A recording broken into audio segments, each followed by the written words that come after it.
views and opinions expressed in this program are those of the participants and do not necessarily reflect the views of BronxNet or the program underwriters.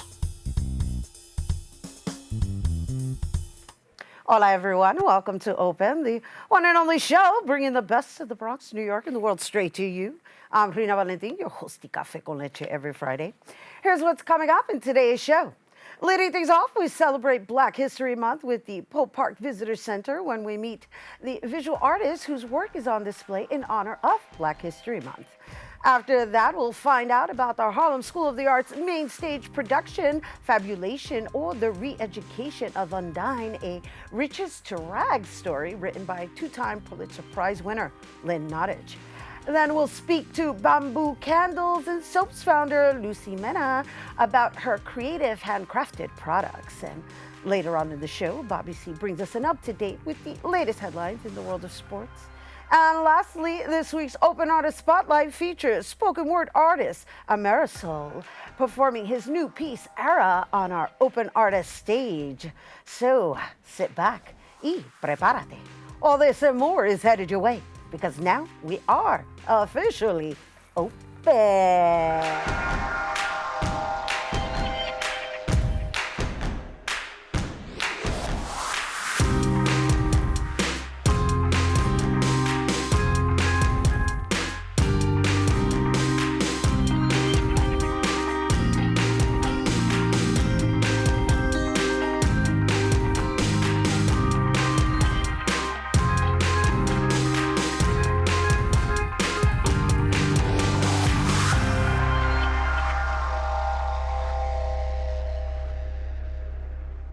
Welcome to Open, everyone. I'm Rhina Valentin, your host of Café con Leche.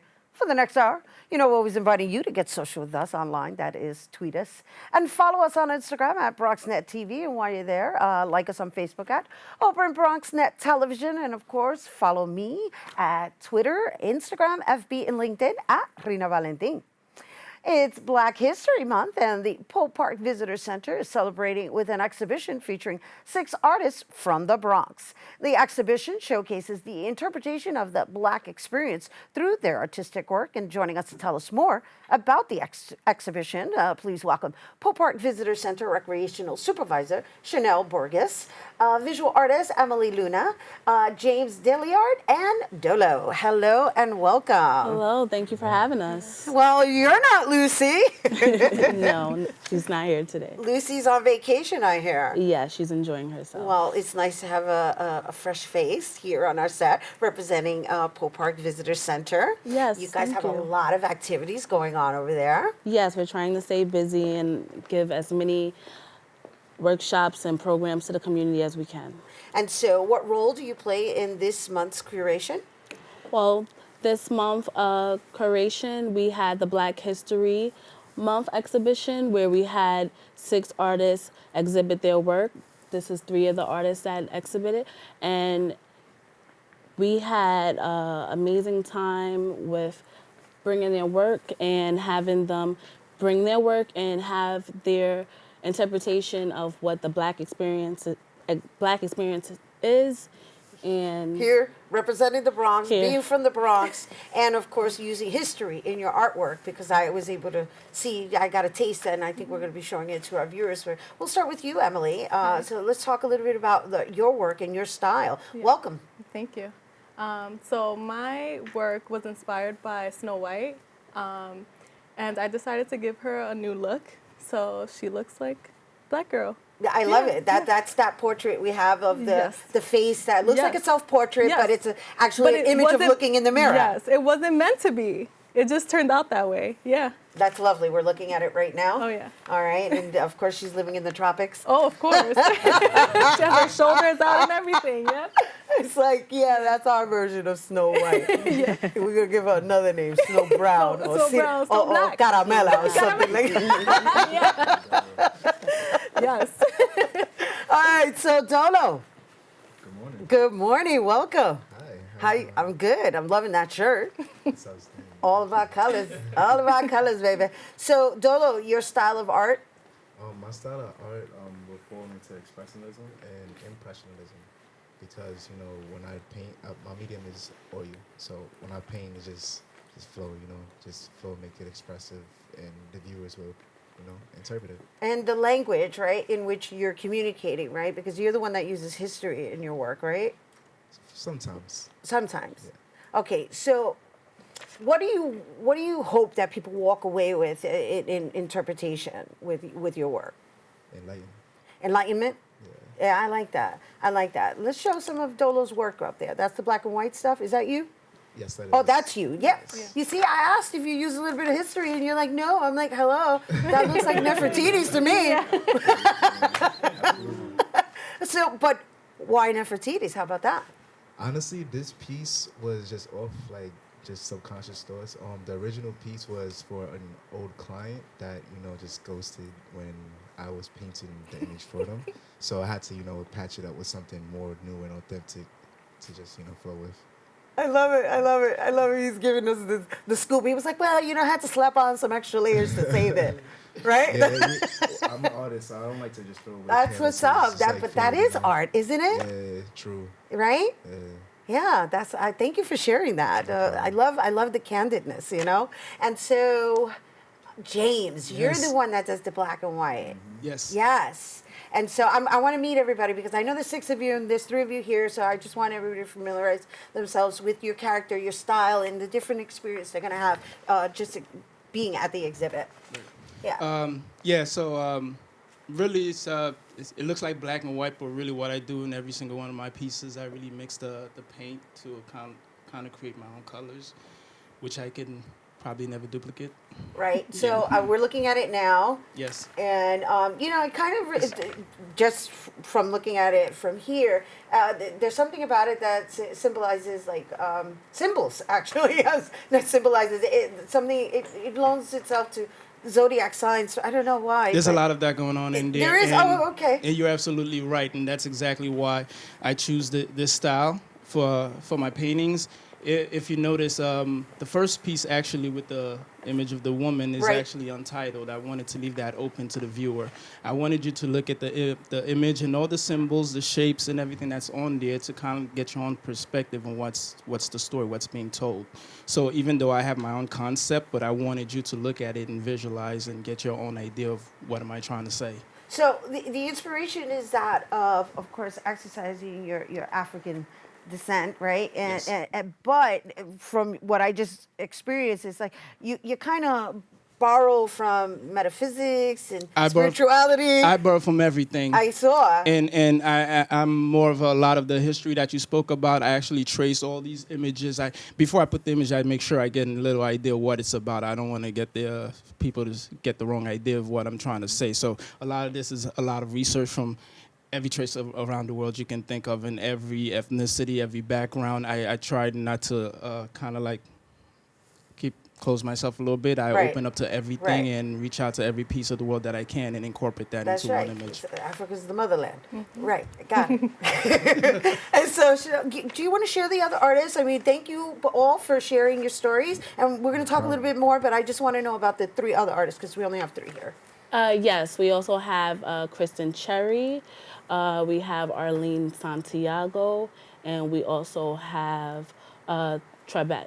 And all artists' work is on exhibition, and I just want to let everyone know that at Poe, we are showing people's work from the community. Right. So it's all about local artists from the New York area. We have monthly exhibitions each month. People can submit their work through our email, artnnyc@parks.nyc.gov. Mm-hmm.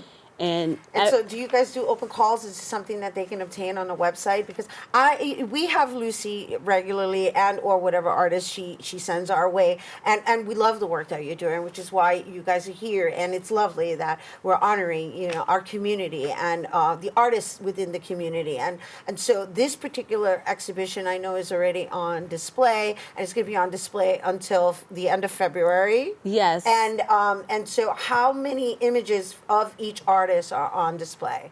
Each exhibition would vary. With this exhibition, we have about 10 pieces, but it depends on the exhibition and the size of the pieces. So we Right. encourage people to give as many submissions as possible. Right. Well, right now we're encouraging people to go visit the Yes. exhibition. It's what we're doing. Yes. And so in experiencing it, just leave us with one word of what you want people to leave with. One word. When it comes to my work, Yes. That's difficult. Oh, gosh. We'll come back to you. James. Education. Education. Dolo. Expression. Expression. Acceptance. Acceptance, beautiful. And I want to thank you all for being here. Thank you. Don't worry, I'm going to hook everybody up with Thank the you. Poe Park Visitor Center. Thank you. We're out of time, but thank you so much for sharing your Thank you. insights. It was lovely to have you all here, and happy you. Black History Month. Thank you. Thank you. Good for you for honoring us. Yeah. And the Black History Month exhibition, once again, is currently on display. Visitors can visit Tuesday through Fridays from 9 a.m. to 5 p.m. And Saturdays from 8 a.m. to 4 p.m. at the Poe Park Visitor Center, located at 2640 Grand Concourse. The exhibition will be on display until February 29th. For more information, and if you're interested in making your own submissions, be sure to visit nycparksgov.org. The Bronx Excellence Pop-Up Mixer is an event that offers Black entrepreneurs a chance to showcase their work in the Bronx, of course. And reporter Jericho Tran has the story. Let's take a look. From homemade hot sauces and soul food to art, candles, clothes, and books, the Black Excellence Pop-Up Mixer offers Black entrepreneurs the chance to showcase their products in the heart of the Boogie Down Bronx. I kind of wanted to put together something meaningful where entrepreneurs can kind of branch out and gain exposure, and I thought February, Black History Month, would be one of the greatest months to do it. Owner of Tall Glass Catering Company and organizer for the event, Cecilia Burrell, gathered Black businesses from Maryland, New York, and Atlanta to bring a positive movement to the Bronx. I think that coming from the Bronx, we have a lot of negativity in the media, and to bring something positive out is a good focus for me. So I wanted the community to see something positive come out of the community. It's a way for everybody to get out and get their brand out there, other people to come out and show their support for brands just like us, so we can get out there more.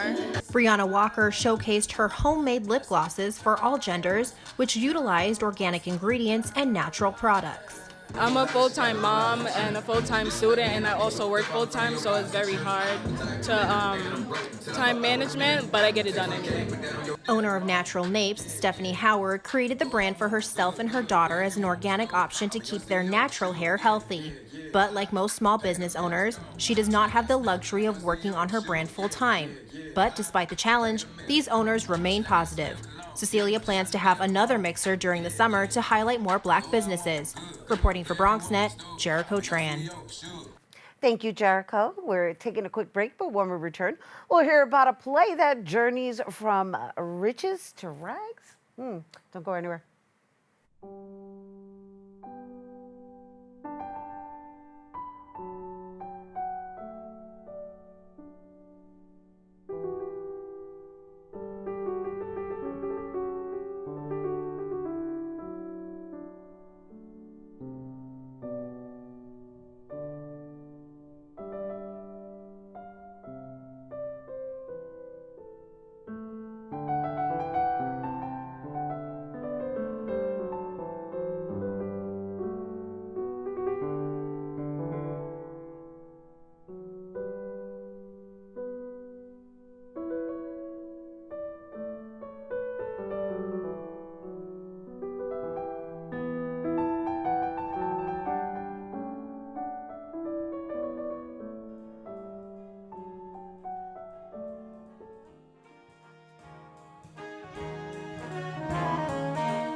back to Open, everyone. And so the Harlem School of the Arts will be showcasing their latest theater production, Fabulation Or, the Re-Education of Undine, a story written by two-time Pulitzer Prize winner Lynn Nottage. And it follows the story of Undine Barnes, who is faced with many obstacles thrown her way. And the play converses on the celebration of identity and the singular struggle of what Black success looks like, while also exploring more universal themes of family and legacy.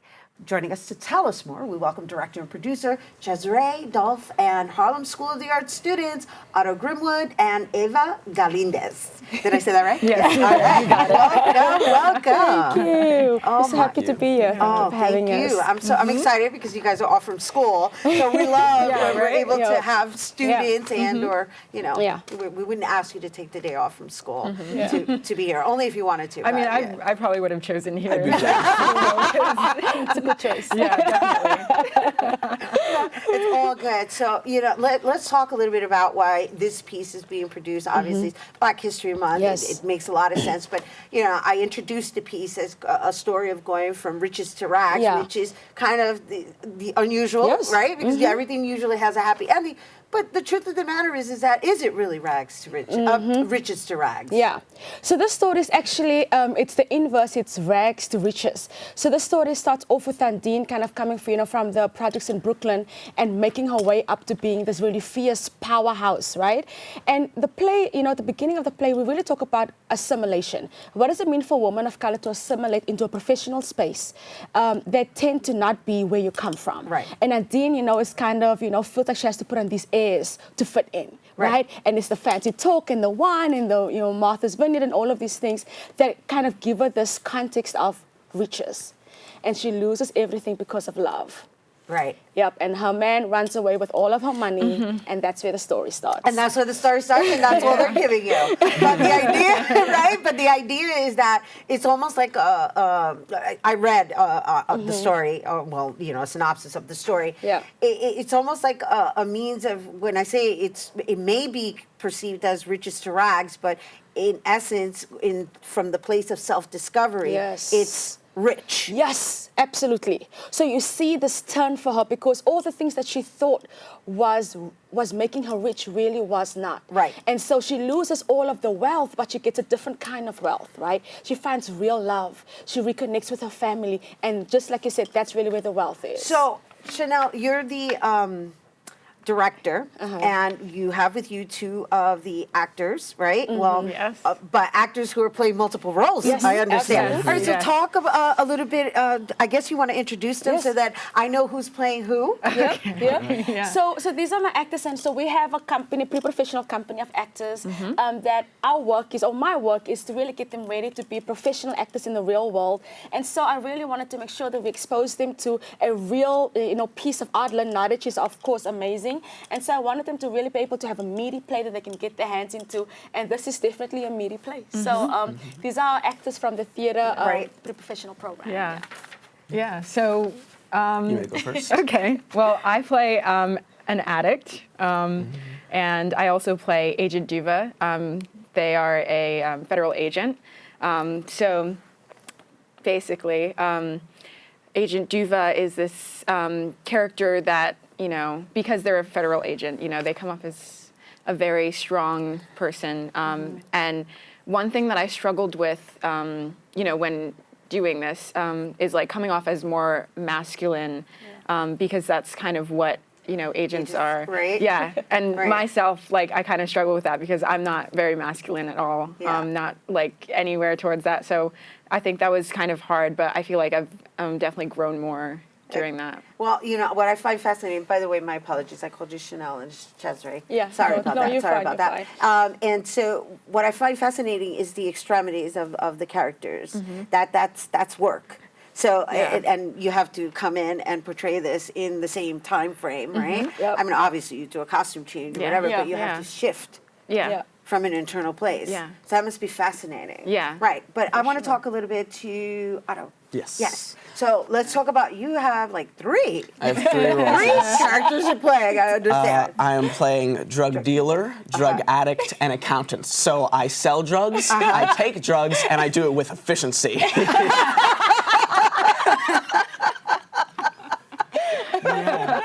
Wow.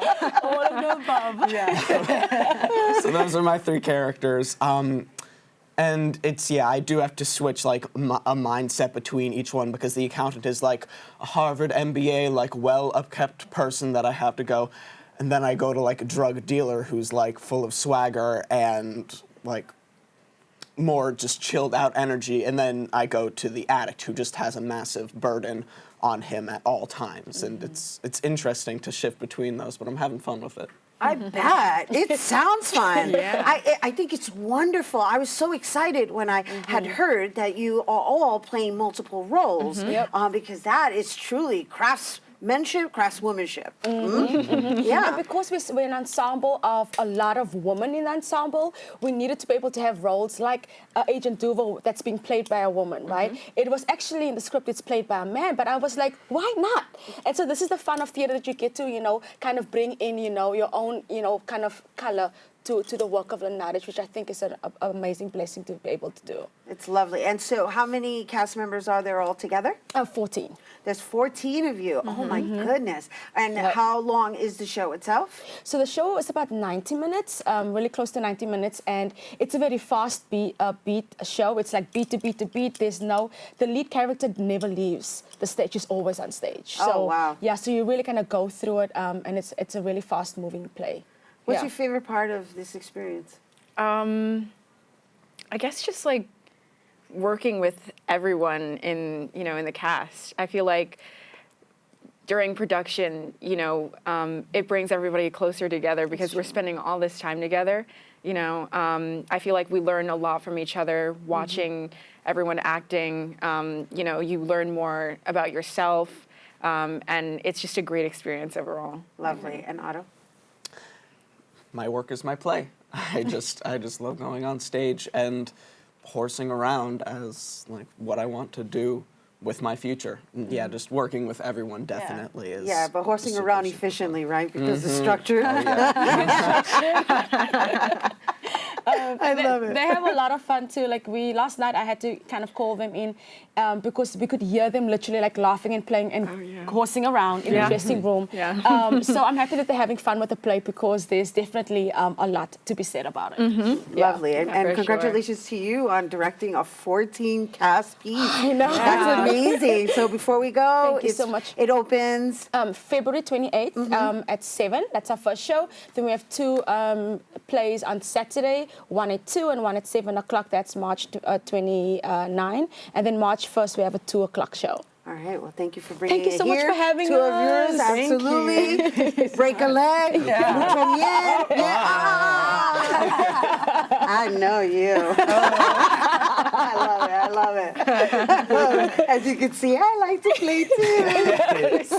This is theater too. Of course. All right. Once again, you guys, Harlem School of the Arts Spring Theater main stage production of Fabulation or the Re-Education of Undine will take place February 28th through March 1st at the Harlem School of the Arts, located at 645 645 St. Nicholas Street. St. Nicholas Street or Avenue. Oh, Avenue. It's 645 St. Nicholas Avenue.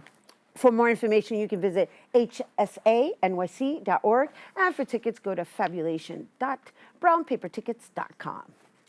All right, so a new cable network, Black News Channel, launched earlier this week, and National Action Network held a press conference to discuss the network's programming. BronxNet reporter Darissa White has the story. Yesterday morning at 6 a.m., there was a historic event, and it's fitting that that event occurred in Black History Month. Yesterday morning was the birth of the Black News Channel. A new channel has hit our small screens this February, right in time for Black History Month. The Black News Channel just launched Monday afternoon on Spectrum, Xfinity, Dish Network, and multiple streaming services.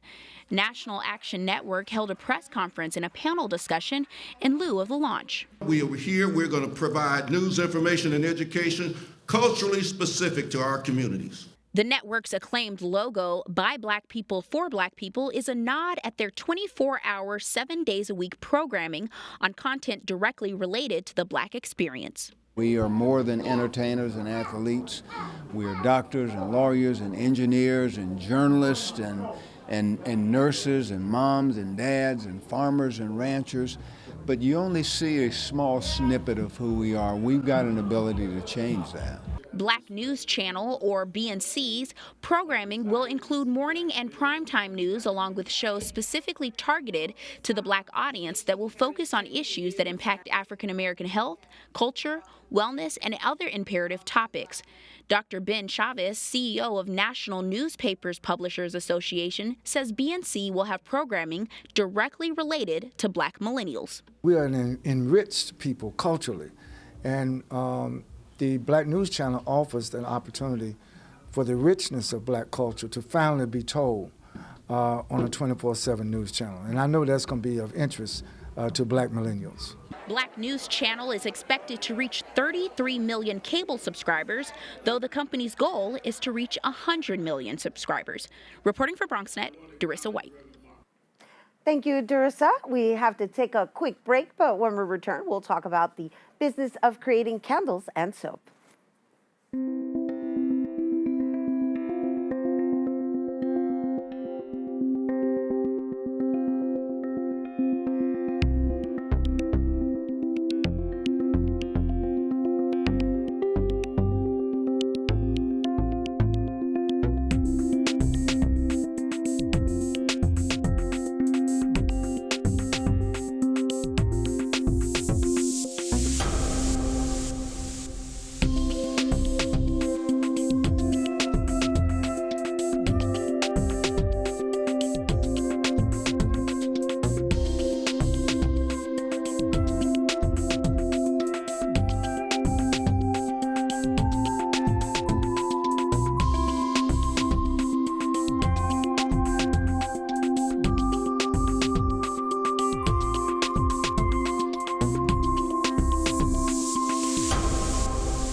Hello and welcome back to Open, everyone. You know, always inviting you to get social with us. That's right. Tweet us at BronxNet TV, and while you're there, tweet me too at Rhina Valentin. Our next guest is an entrepreneur and the founder of Bambú Candles and Soaps, a handcrafted organic line made with natural scents. The handmade products are designed so artistically, they easily dress up a space. And joining us to tell us more about her artisan candles and nourishing soaps, we welcome Lucy Mena. Hello. Hi, how are you? Welcome. Thank you for having me. Oh my gosh, I already feel the calmness coming from the candle that's lit here. Okay. So I gotta say, I was just scrolling through your website and I was looking at all of your pieces, and all I could say to myself in my head was like, I probably would never use them. They're so beautiful. Yes, they are. They serve as art pieces. Yes, that was the purpose of creating beautiful art and also good product. So talk to us and tell me what got you into soap and wax. So actually, this is a family-owned business. Mm-hmm. My sister is the artist, and my brother-in-law, they create all this beauty. The business originated in Puerto Rico, and they moved over here in 2015. So we decided to incorporate the business and just show the world how beautiful their work is. So, you know, I don't know if they can really get, you know, this looks like it's edible, right? Yes. I don't know if they can do a close-up on this, but, I mean, it looks like there's nuts in there. So there is almonds in there. Almond, lavender, coconut, oatmeal, lemongrass. So I'm going to pull them up just so that everybody can see what I'm talking about, right? Because this is what the soap looks like. This is what the soap looks like. And I don't know if we could twist it. There you go. Oh, wow. Look at that. Look at that.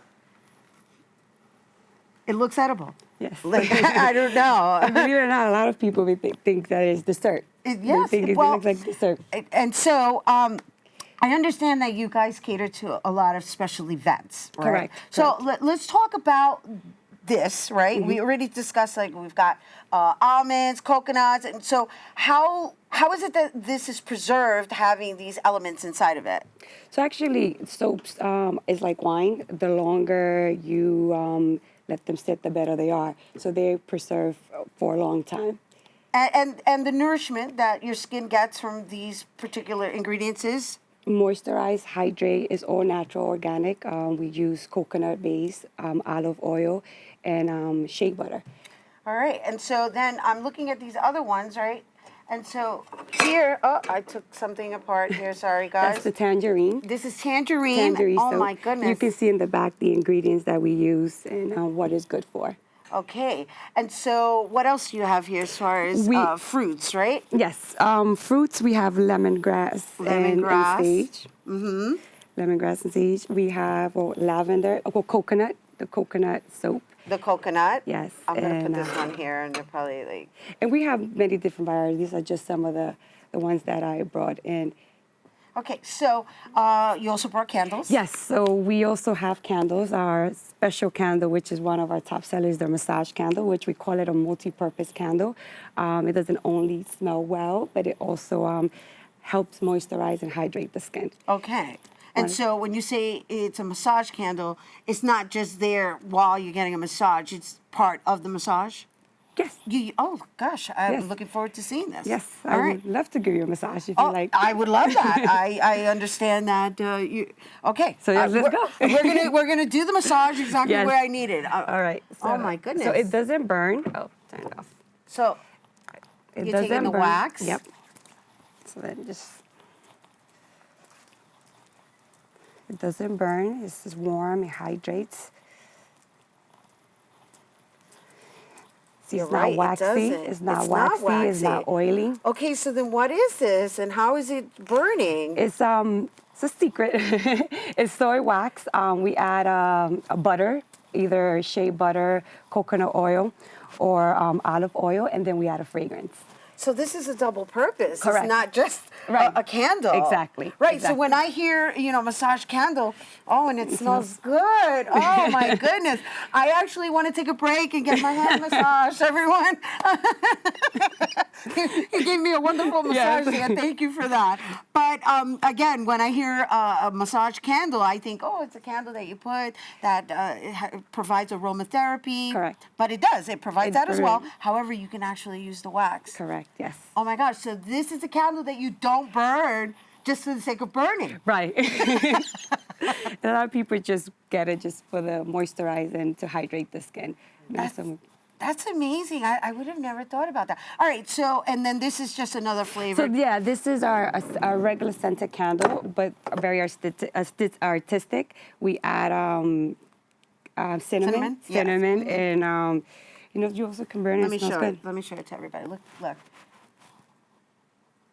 This is what I was saying. Like, they're very into the artistry of the item as well. And as we just mentioned, some of them are multi-purpose, and of course, they all smell so good. Oh my goodness! All right, and so before we go, I just want to share with everyone that you actually cater to events, right? Yes. So what are some of the events you make? Because you make them like goodie bags, right? No, that's not the term that we use, right? They're like party favors. Party right? favors, Yeah. yes. We do different type of events, baby showers, party favors, just different type of events. Right, and so that not only can you, so if one just wanted to get the items themselves, where would they do so? We have an online website, Bamboo Candles and Soap. We also have our Instagram, which is bamboo_candles. All right. Well, thank you. Thank you. For Thank you being for having here, me. and thank you for the massage. Thank you. You guys, once again, for more on these customized candles and soaps, please make sure to visit bamboocandelsandsoap.com. Stay tuned. Bobby C's Weekly Sports Roundup is coming up next.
We begin our look at sports in the boxing ring. Tomorrow night promises to bring a return to what appeared to be the long-lost great American heavyweight. The Deontay Wilder vs. Tyson Fury rematch takes place at 9 p.m. Eastern Saturday on ESPN Plus pay-per-view and features two of the best unbeaten heavyweights. Wilder, the WBC title holder, takes on lineal champion Fury in the main event of the four-fight card. All goes down in Las Vegas, Nevada. Must-watch TV on what happens to be the 40th anniversary of the Miracle on Ice and this sportscaster's birthday to boot, too. In the words of Al Michaels, do you believe in miracles? Pretty sure Ryan Newman does. Newman walked out of a hospital Wednesday just days after being injured in a serious crash at the Daytona 500. The 500 was postponed by rain Sunday and moved to Monday. A picture showed Newman leaving Halifax Medical Center holding the hands of his two children.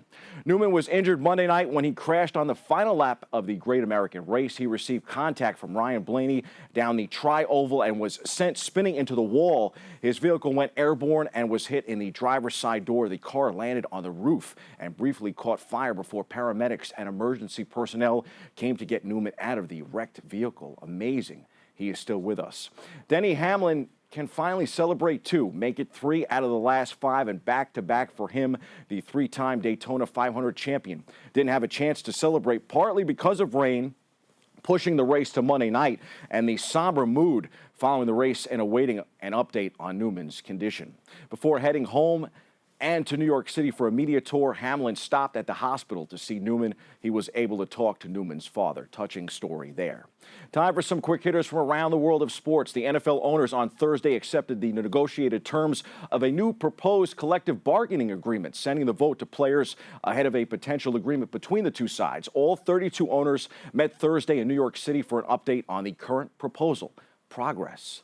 Not the case in Brooklyn, though. Kyrie Irving will have shoulder surgery and is out for the season. Nets GM Sean Marks confirmed this is the right move. This was always a placeholder season for Brooklyn until they could get Kevin Durant back healthy from his torn Achilles and Irving on the court together next season. Irving injured his shoulder earlier this season, opted against surgery, missed 26 games, returned, injured his knee, then aggravated his shoulder. Yeah, I think it's time to pack it in. The NBA season returned from the All-Star break Thursday. The Nets fell 112-104 in OT at Philly last night. Tough break. They were up early in that game. The Knicks host Indiana tonight at the Garden. Tip-off is 7:30. Excited for the second half of the NBA season. The All-Star break was a goodie, filled with plenty of Kobe Bryant tributes, including the newly minted MVP in his honor. Anthony Davis made a walk-off free throw, and Team LeBron defeated Team Giannis. In the 69th NBA All-Star game last Sunday, Kawhi Leonard named the Kobe Bryant MVP.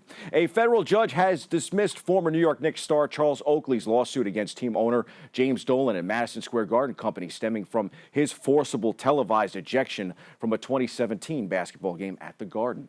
On the ice, the Rangers skate in Carolina tonight. The Islanders are home for Detroit, and the New Jersey Devils topped San Jose 2-1 on Thursday night. In soccer action, NYCFC took on San Carlos in the Champions League, the team's season opener, and won 5-3. The second leg is Wednesday. The New York Red Bulls begin their season on Sunday, March 1st, as we near closer to the beginning of the MLS season. Baseball is also back this weekend. The Yankees will host Toronto Saturday in their spring training opener in Tampa Bay. The Mets will take on the Cardinals on the road in the Grapefruit League. Both games start at 1:05 p.m. Saturday. Bronx Bombers seem to have picked up where they left off last season on the injury front, with pitcher Luis Severino joining the list of players dealing with ailments this spring. Severino became the second pitcher shut down by the Yanks after reporting right forearm discomfort. The Yankees will already be without pitcher James Paxton through at least April, and outfielder Aaron Judge has also been dealing with shoulder discomfort and has not taken batting practice yet this spring. Oh boy.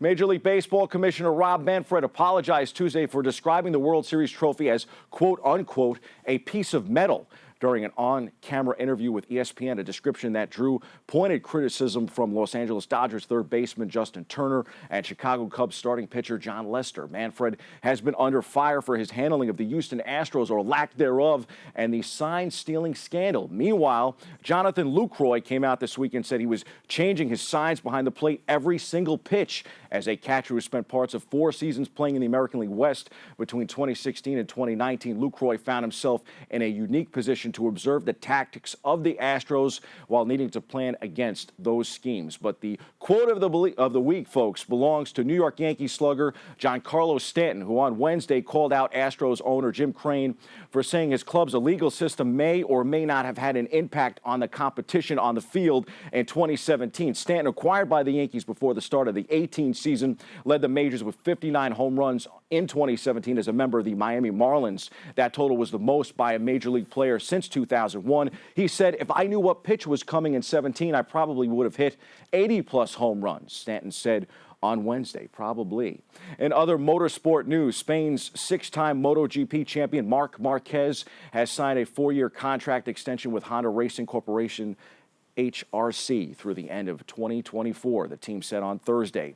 Sticking with the 6-time champion theme, 6-time Formula One world champion Lewis Hamilton lapped fastest as Mercedes dominated the first day of preseason testing in Spain on Wednesday, while Ferrari Sebastian Vettel, he called out sick. Things don't change much in F1. Those are the headlines. We hit the C-list for a salute to the Miracle on Ice, turning 40 years young tomorrow.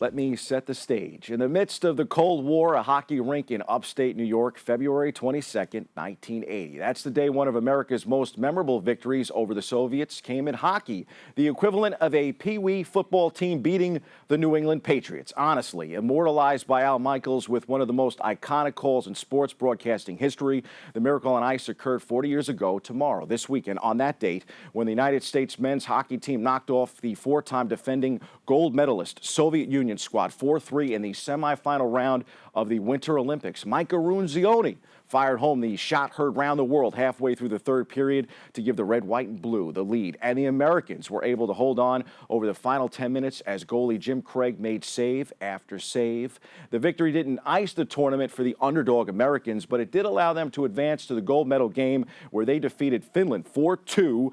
Just 2 days later. Imagine that, a team made up of college players and amateurs, many of them students at the University of Minnesota. The triumph, which came on the heels of President Jimmy Carter's announcement that the United States would boycott the 80 Summer Games in Moscow because of the Soviet invasion of Afghanistan. The miracle win inspired a sense of patriotism and pride, something that even the gold medal game and the win that followed did not conjure. Still gives me chills. Thanks, Mom, for giving me, a birthday on the greatest day in sports history. And trust me, I do believe in miracles. And for all of our viewers at home, you should too. That's your sports. I'm Bobby C.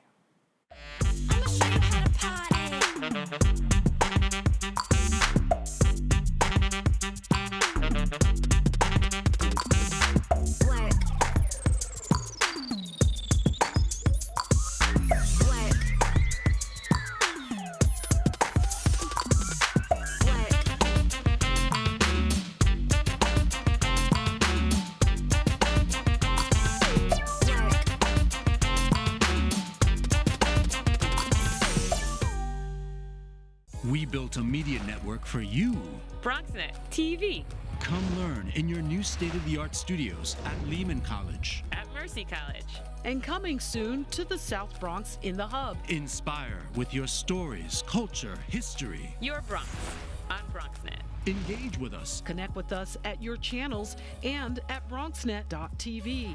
Learn, engage, inspire. BronxNet TV. From the Bronx to the world. BronxNet.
Hey,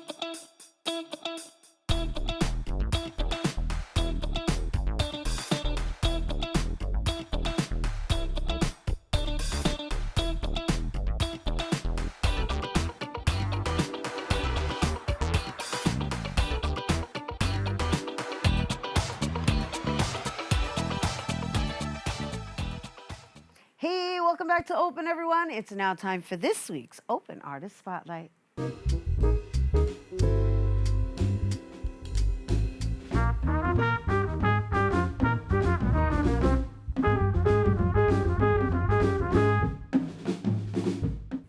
This week's Open Artist Spotlight features a spoken word artist from the Bronx who's using his experiences, knowledge, and talent to help elevate his community. Here now to perform his piece, Era. Please welcome Ameresoul!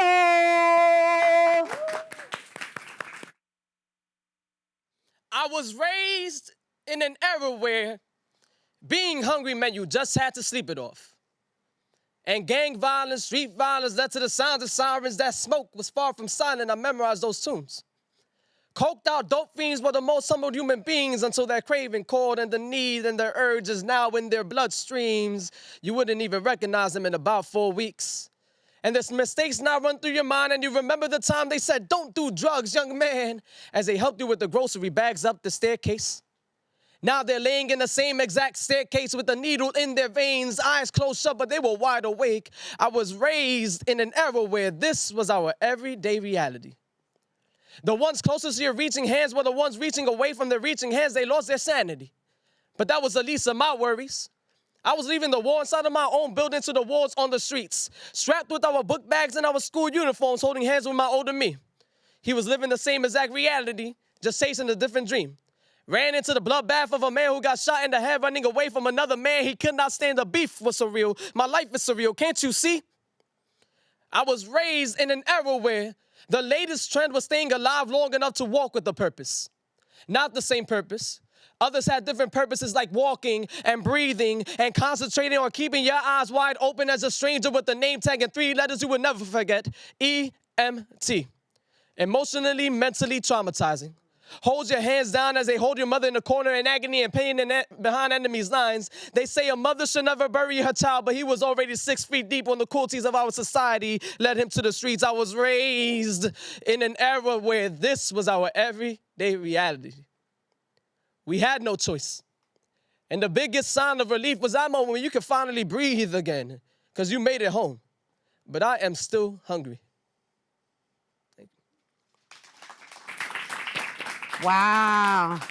Wow.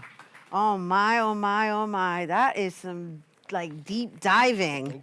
Thank you. Yeah, so what era are we talking about? I'm 26 years old now. I was born and raised in the hybrid section of the Bronx, so when I'm speaking in that poem, it's all truth. I used to go down the staircase and just run into like somebody who you just see deteriorating right in front of you, and you didn't even notice it at all. And this was like early 90s, and I'm the youngest out of 8, and then there's 2 cousins who's the other 2, and the oldest one out of all of us is 53 years old. So they taught us a lot about, you know, where we were from, you know, hip hop and things like that. So the struggles is what kept us like away. My mom tried to keep us out. My mom is from the Dominican Republic. My father's from Santurce, Puerto Rico. So they really try to be strict. So you a hybrid too? They try to be strict and they try to, like, you know, keep us at home, but you know, you couldn't escape the reality of just what was going on outside in, you know, schools by itself. And you know, just walking to school, you might see something in that time period. So how did you? How were you able to navigate through all of that? I mean, obviously you write about it and you perform about it, and I'm assuming that serves as your means of therapy, but you could have very easily gotten caught up in your environment. I think what helped us out a lot, you had my brother here not too long ago, Avel. So he's also a musician, amazing musician. We both sang in a choir for a long time called Hybrid's Voices. It's not too far. I was there for 14 years, so from 1998. And it would be our after-school program. So they kept us there, and, you know, they had us, you know, I was still a rebel in school, but when I came outside and I went to, you know, just do music and things like that, I guided myself towards poetry because my brother was a musician. I tried to be very different from my brother because we look just alike. So I took on poetry when I got to college, and it was a form of therapy for me. Just dealing with everything that we were dealing with growing up in that section specifically, because I'm like right off of Ogden Avenue and University, and it's just a rough neighborhood, and we were right in the middle of it. So. Right. That's what's up. It's lovely when you can just speak authentically and just say, hey, this is what I'm made of. Yeah, exactly. And I deal with a lot of people from my community as well. And, you know, it's sometimes kids just need guidance, and they need to see somebody who made it. So what do you do aside from this? Aside from this, I mean, I'm a man that wears a lot of hats. My job, my actual career is security and surveillance for the hyper section. I do overnights when I do that. But aside from that, I'm always touring. I'm always going out. I'm spontaneous, so I'll just get a zip car and just drive to like New Jersey or something like that. So. And then whip out the guitar and spill your guts and be like, yo, this is the BX, man. The guitar is more love stuff, so it's like I picked this up a year ago, so it's very therapeutic and it helped me out a lot. That's so awesome. Thank you so much for bringing it here to our definitely. set. I know you're going to sit, well, you're going to do a little something for us with the guitar, right? Absolutely. All right, but I want to thank you for just shedding those layers, and I'm sure you're touching somebody who needs to hear that right now. Thank you so much. Yeah, no, thank you. And you guys, well, he's going to perform a little bit more, right? What is it, Anita Baker? This one is called Anita Baker song. All right, so here now to perform Anita Baker, his second piece, Ameresoul.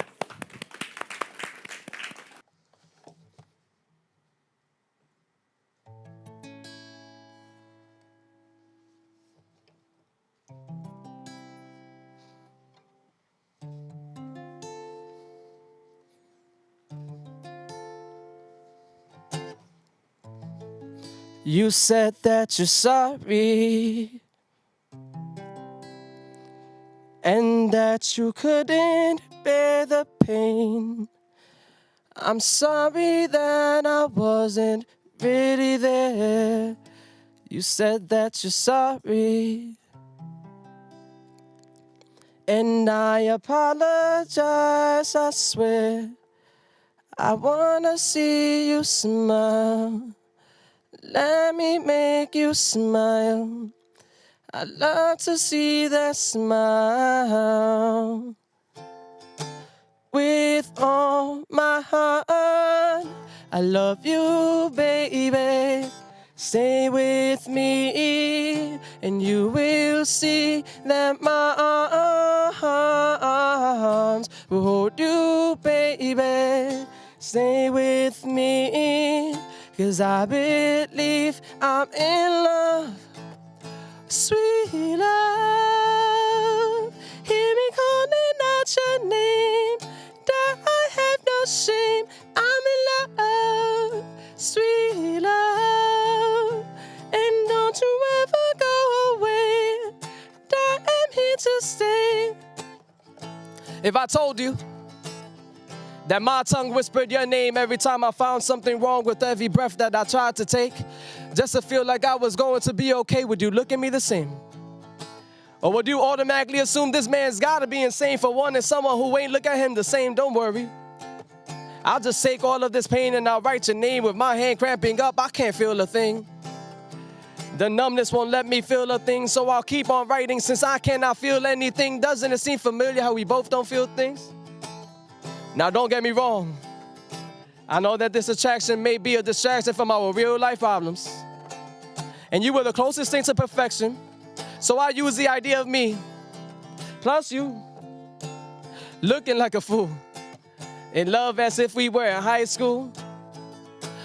We should have met in high school.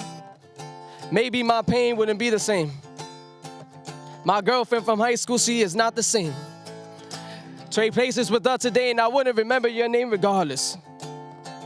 Regardless. I try to numb my pain with a little bit of my own mental. Sacrificing love for trust just to say that I needed you. Because you were the only one that was running through my mind when I thought that we were out of time and I neglected you. Silly me.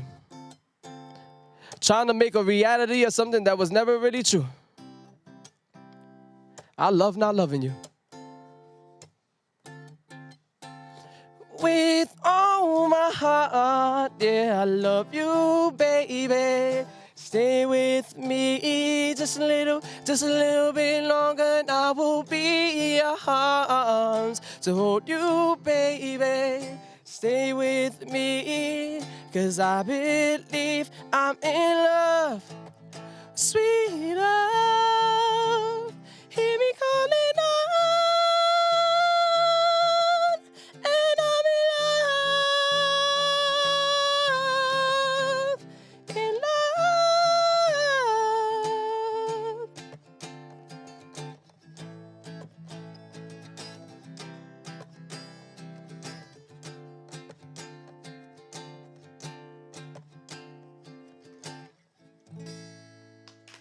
Thank you. Ameresoul, ay Dios mío, me tienes llorando. I'm like, ay bendito, yo te quiero, mami.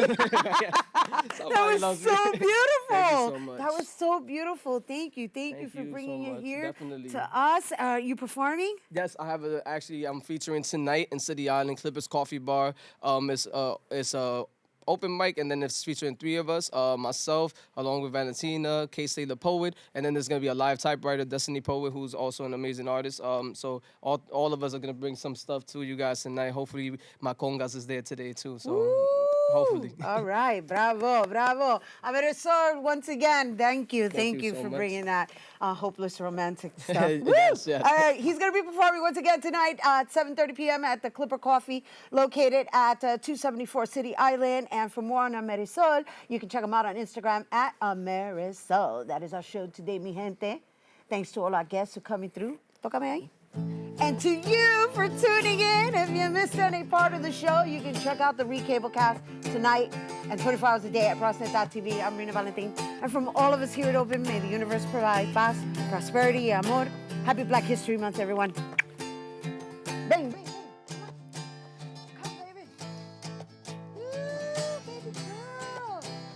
Da, da, da, da, da. Yes. With all my heart, yeah, I love you, baby. Stay with me just a little bit longer, and I will be your arms to hold you, baby. Stay with me, 'cause I believe I'm in love. Sweet love, hear me calling out your name.